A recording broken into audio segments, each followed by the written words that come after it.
So back with another one. On this video we're going to show you how to fix rake damage and how to make money by fixing it yourself. We've already got our quote. We've actually already been paid by our insurance company, and I've actually already got all the replacement parts. So we got rear end damage here. So first let's just look and just kind of see what we got going on.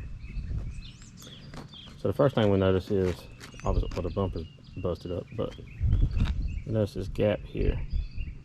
And generally this is a straight line, so we know that this hood is bowed up right here. That's coming from here being pushed in.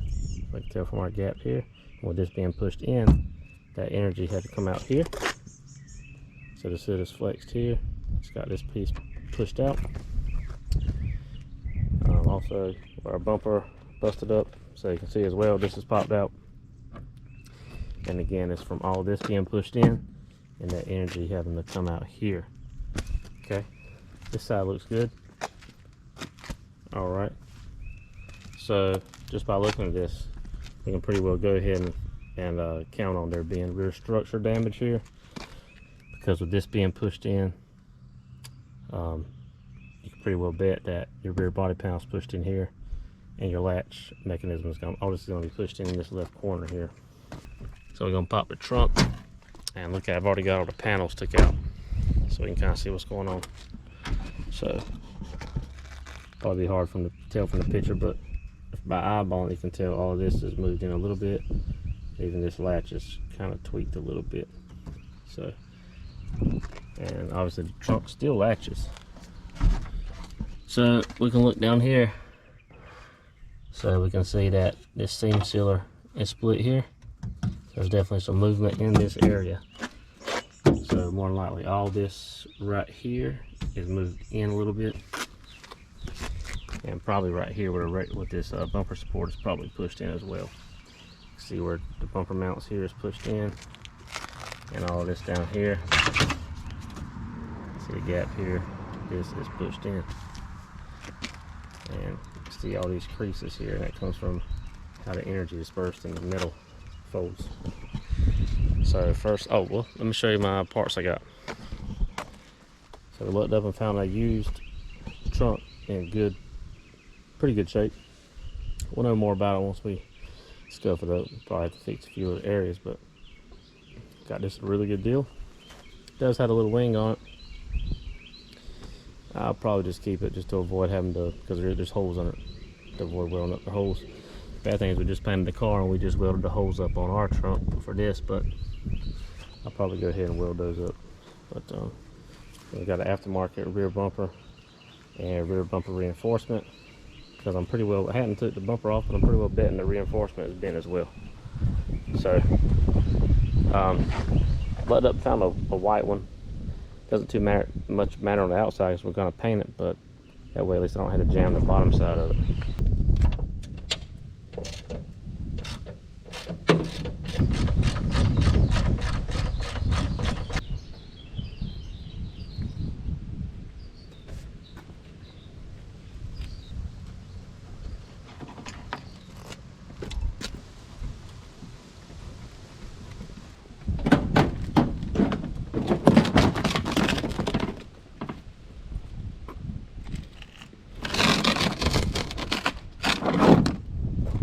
Okay, so let's check out the damage.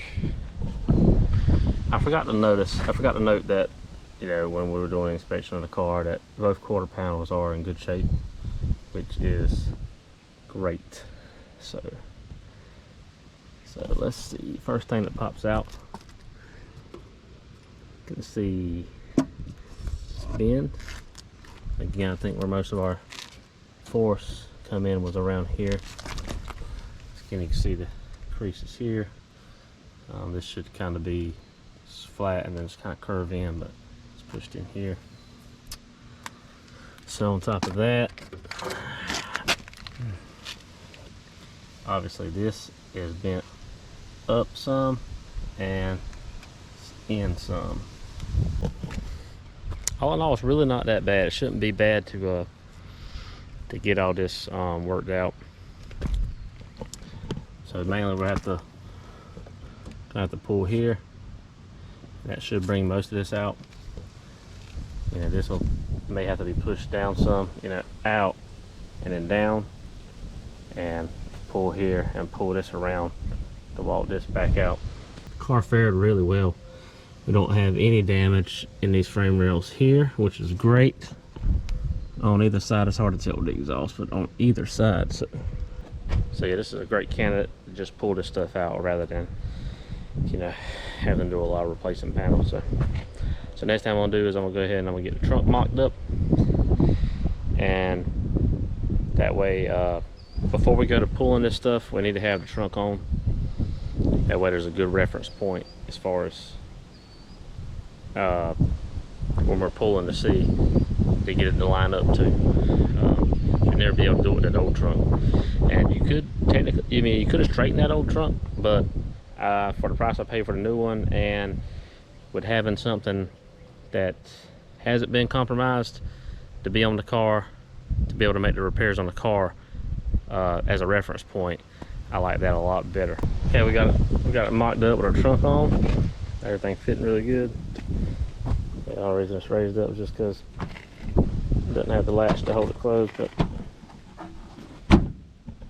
it's really nice. The bumper obviously don't. It's not gonna physically go on there like that, but I'll pop this side on, and it's not gonna physically work the way this damage is in here. But anyway, I don't have any way of pulling this out. I mean, I could hook it to a tree or something, but you know, I'd rather have it done right. So got a friend with the frame machine, so I'm gonna drop it off there. Now I've got it mocked up, drop it off there. I'll take them the new bumper and the new bumper support, and then they can pull it, test fit everything. Once it's right, we'll bring it back and we'll get it painted. So back at it, we got the car back from the frame shop yesterday, so everything's fitting up good. We're gonna start doing all the prep, doing the body work on this used trunk, getting it ready, prep out the bumper. There's a few other pieces we're painting on the car not related to the incident, so we're gonna be prepping that as well. So first, let's check out the how everything fits up. I've already washed it off and blew it off, so we're pretty well ready to start going on it. But let's check it out. I think they've done a pretty good job on it. Our lines are good, fits and closes are good. Bumper lines up well.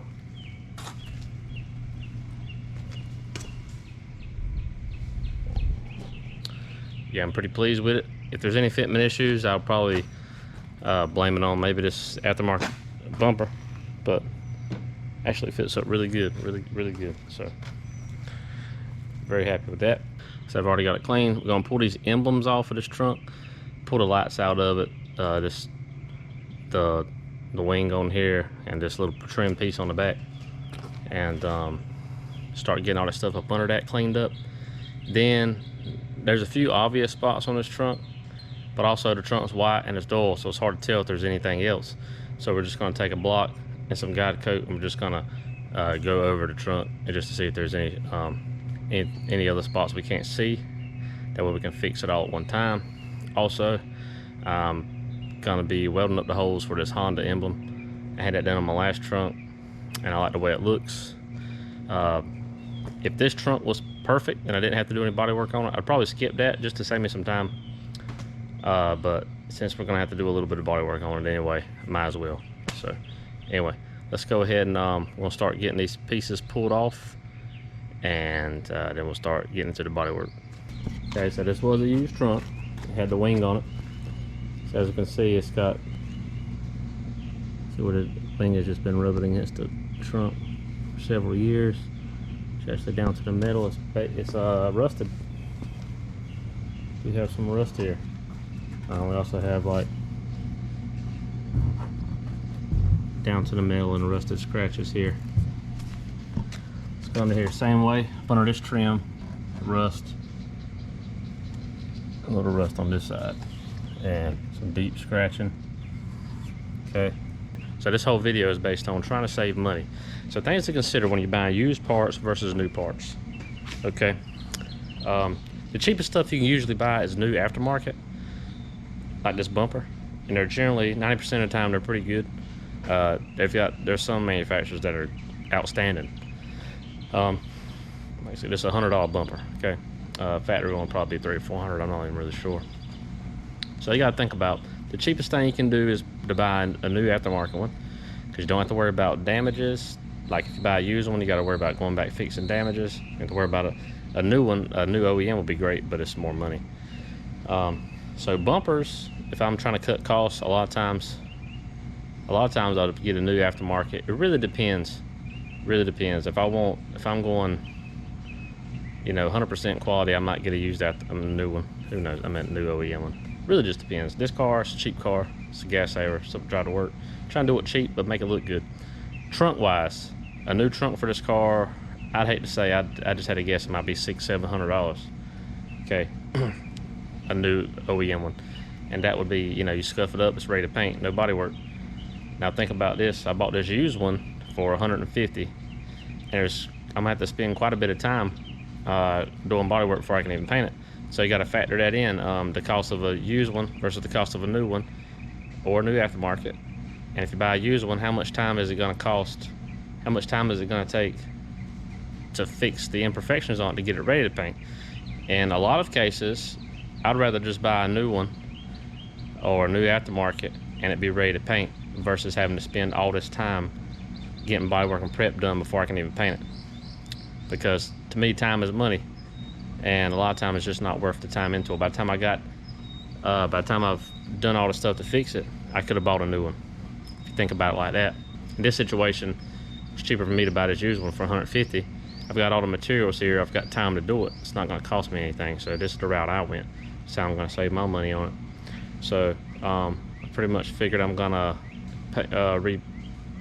reprime this whole trunk, fix all the stuff, reprime this whole trunk. It's really not in bad shape, but it just has some things. But so what we're going to do now is to identify maybe some hidden damage on this trunk. I'm going to take some paper on a block and a little bit of guide coat, and I'm just going to go over this whole trunk lightly just to reveal any low spots or imperfections in it.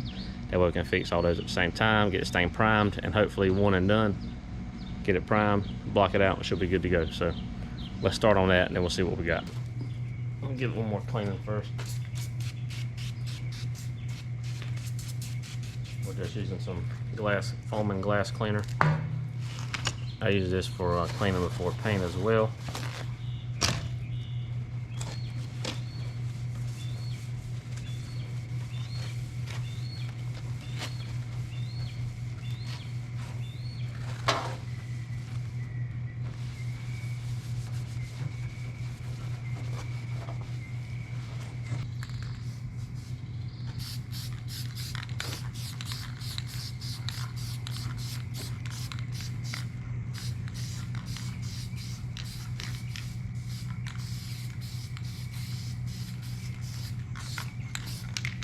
There's an old school way. Some people use spray paint, but I think it clogs up the paper. So these guide coats are dry powder, so they don't clog the paper as bad. They don't use as much paper. More efficient repair, faster, everything. So we just got some 320 on a block. Try to use about the longest block you can on whatever panel you're doing. I could go a little longer on this, but it's trunk's got a little curve to it, so I really need to clean these blocks. But this is 320. Being I'm priming, I could jump right into 180, but I'm not anticipating too much body work up here, so we're just gonna cut it with 3. Plus, again, we don't want to go too aggressive and might find out there's really nothing wrong up here, and then we've already got these deep scratches in here that we have to try and get out. So let's do 320. Maybe we'd even do 400. I'm gonna do 320, being I think I'm gonna have to go back and do some priming. So let's just see what we got.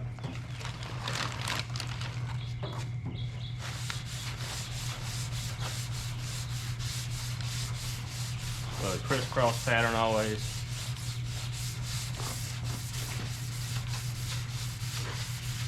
Feeling a little something in this area, I think.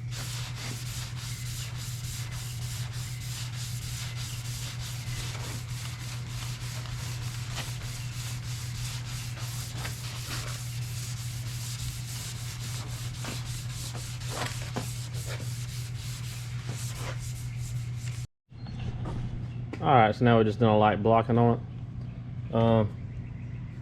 Little low spot there. See some of these scratches. some deep scratches here. So this area here, and of course you know where this is, so we're just going to feather all this out. Probably take it down to bare mill in a few spots, just get that smooth.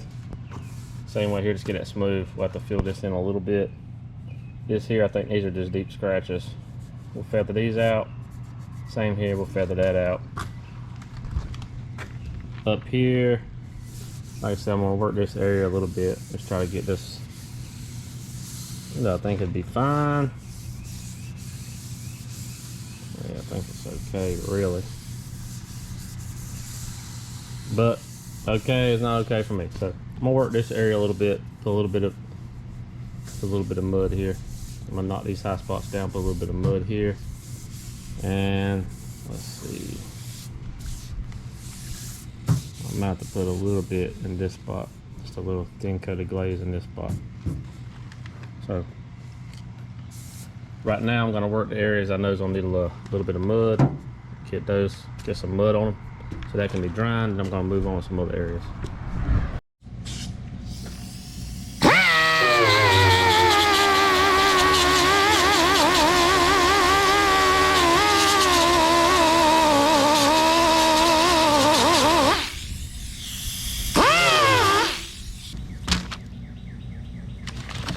Yes, it's generally considered to be a no-no to mix and use body filler on cardboard. I generally will use a mixing board with the tearaway sheets, but apparently I used all that on my last project, so we're using what we got, which is cardboard. It's kind of one of those things. The theory sounds good why you shouldn't use it, but at the end of the day, if you use it, it generally doesn't make any difference. We're at the results, not he say, she say. So we got some little mud on the board. Whoops, I hate that.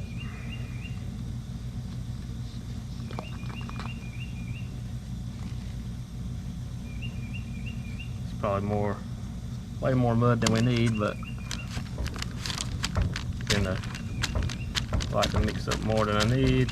I mean, if I'm gonna be one way or the other, I like to be a little on the heavy side. That way I don't have to go back.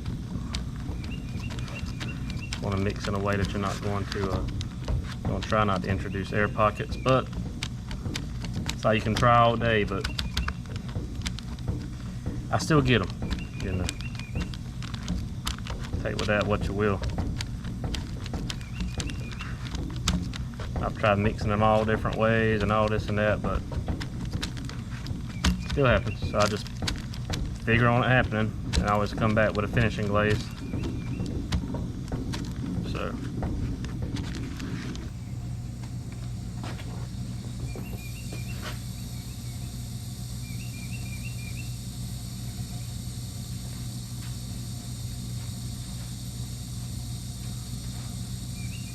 okay.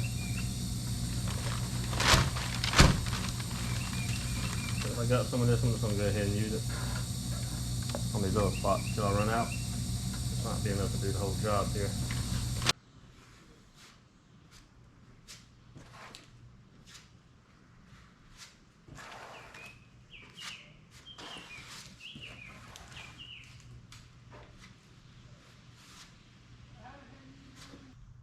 I'm gonna work on a car a little bit today. Got a few minutes to spare. So last time we welded up the holes for the emblem.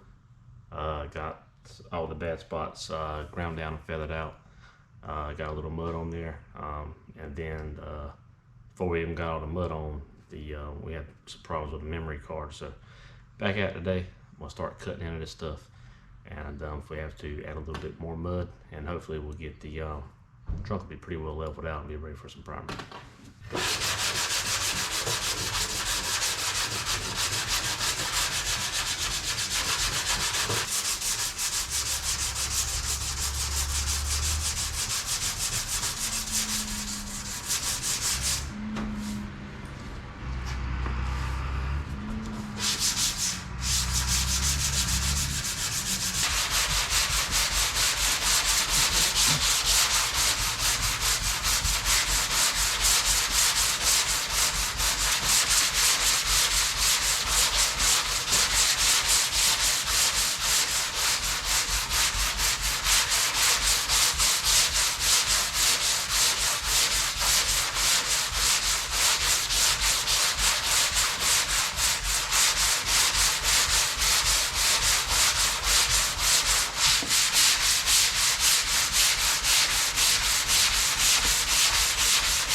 probably hard to see, but I'm happy with this.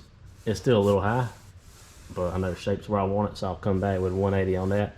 I'll finish that out. As far as this, it looks pretty good. I got a couple of little pinholes, a few little spots, so I'm gonna do one more coat of glaze on this, and then I'll call this one done. Well, one more coat, then we'll cut until we'll call it done. So yeah. So yeah, once the mud is done on the trunk, we're ready to prime that. That's gonna be the only thing we're priming. High build. We'll high build the whole thing, and about 3 coats, get that blocked out. The trunk will be good. Got the bumper. Like I said, I'm also doing the fender and the mirrors. Wind just knocked my stuff down. I'm also doing the fender and the mirrors, not relating to the damage, but just weren't quite happy with those when I painted the car the first time. So those won't be getting any primer either. Those will just be getting base and clear on those. Probably about 2 coats of base and clear on those just to get them covered. As far as the trunk and the bumper, once the trunk's done, primed, blocked, these will all get sealer and then base clear as well. So yeah, it's about the only thing left to do. We'll put another coat of mud on this. I can start pulling these other pieces off, you know, that fender, pull this back bumper off so I can prep out the edges and just get everything prepped. That way when this mud's done, I can cut that down and we'll get ready to put some primer on it. So just pulled the rear bumper off for the first time since I got the car back. I'd say I'm very impressed. If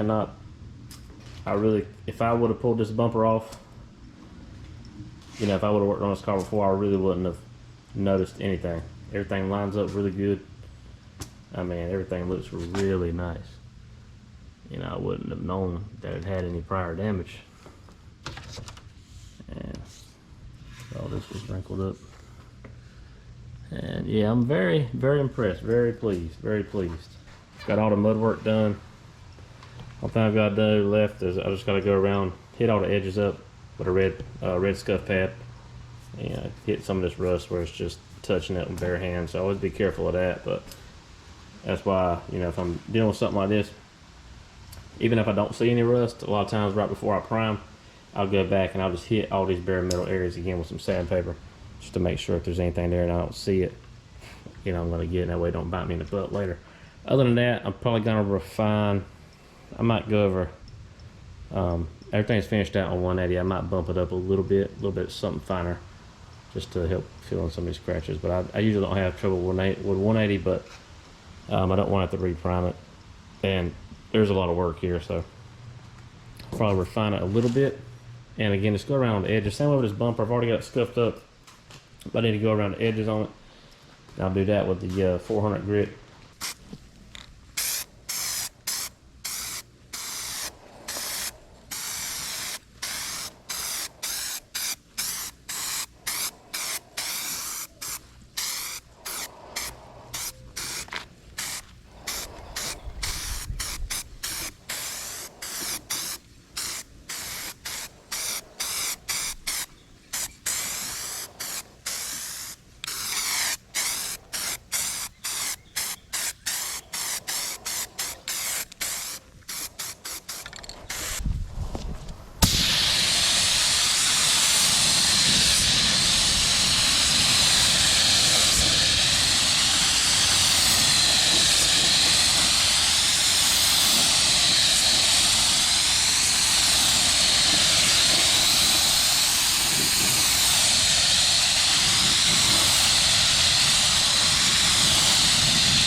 Okay, so we're ready to get the trunk primed, and I'll just put some guide coat on there, and we're going to start cutting into it with some 400 grit on a block.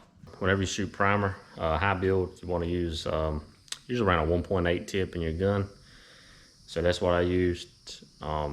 If you don't have a 1.8 tip, you can reduce it. A lot of times you'll be able to flow it out with a smaller tip, like a 1.3, 1.4. But just keep in mind when you reduce it, you're probably not going to get as much build. But it should lay down a little smoother. I tried spraying this particular high build at full strength with a 1.8 tip, and it was still really thick. So I ended up putting 2 coats on like that, and it just wasn't flowing out too good, and it was getting a lot of texture in it. So I reduced it, and because the primer was 4:1, so I reduced it 4:1 to 1 with a reducer, and put 2 more coats on, and that leveled it out a lot better. Flowed out a lot nicer, and kind of leveled out a lot of that texture in it. So we shouldn't have to cut into it as much to get it smooth, and then that should leave us with more material to get it leveled out.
Here's the finished product. It's pretty good. I'm happy with it. The body work turned out good. Paint laid down nice. Got some trash in it, a few bugs. Got them out best I could, but I'm happy with it overall. Match isn't 100%, but it's close enough. You know, you can't get one 100% without blending, so. But I'm happy with it. I wish I could have got some more footage of spraying. I got plenty of footage of it, but I tried a different camera setup, and the angle was off, and unfortunately, none of that was really too much usable, so I just showed you a little bit. But anyway, we know for next time. But car's done, so now let's talk about the money side of it. All right, so at this point, the car is done, so we're going to talk about the money side of it. First thing we're going to do is go over the estimate that I received. Let me go ahead and show it to you. So I got this estimate at a local body shop. So they do these for free generally. So it goes down for a replacement front bumper cover, replacement energy absorber. So you can see the prices on this stuff.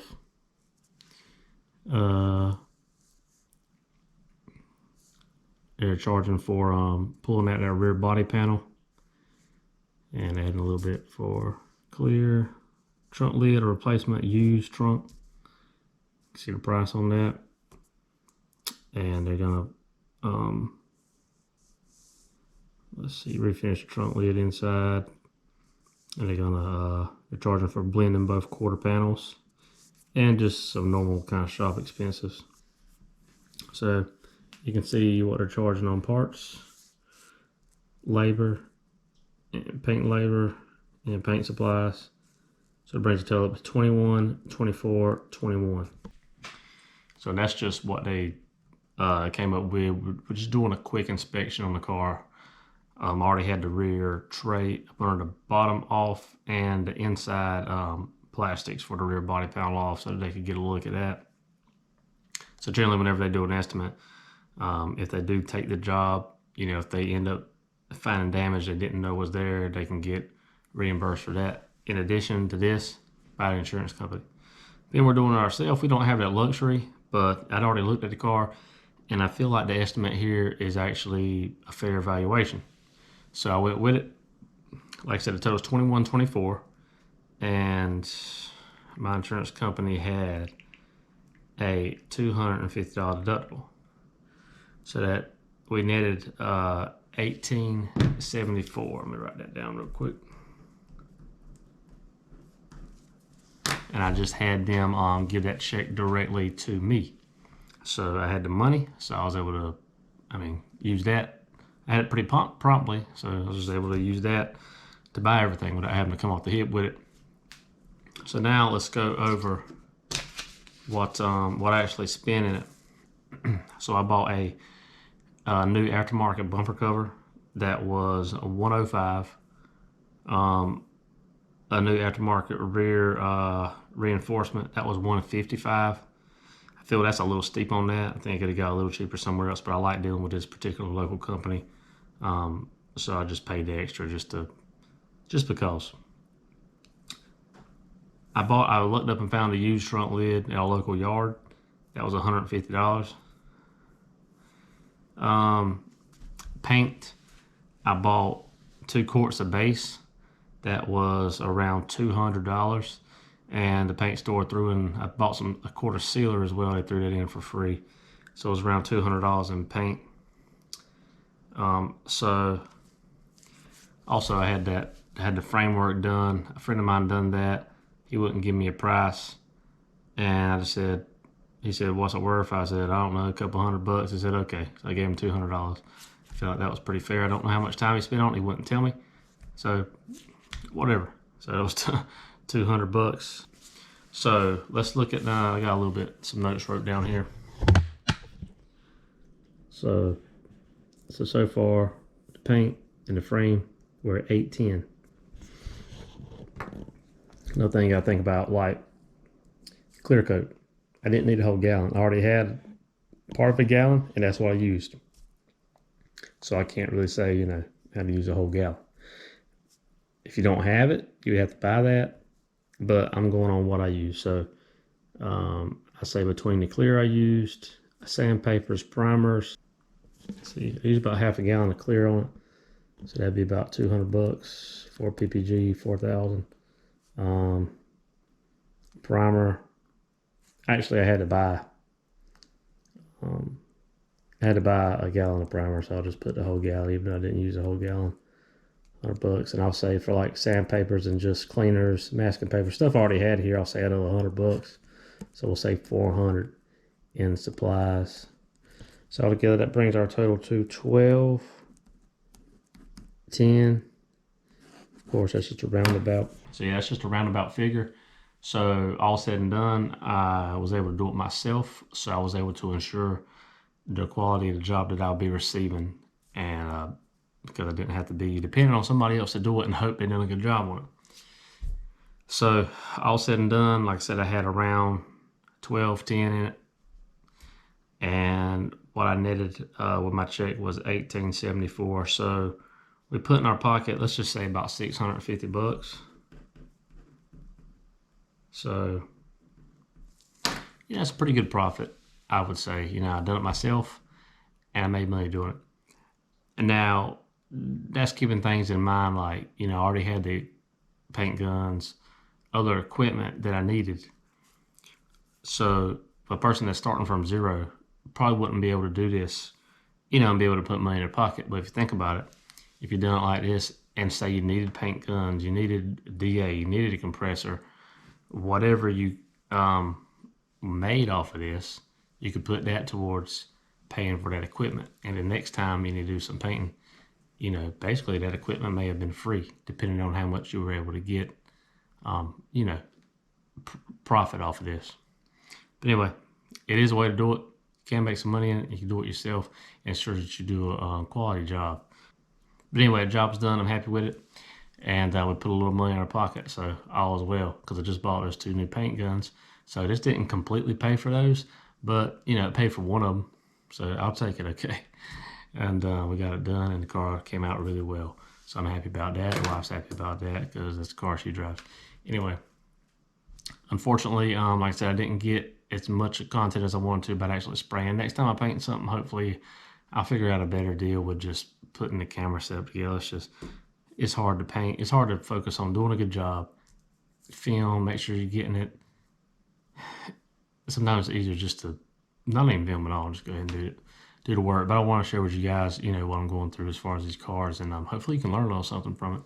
So let me know if you like this video, how I can improve upon, if you got any questions or anything, and we'll see you on the next one.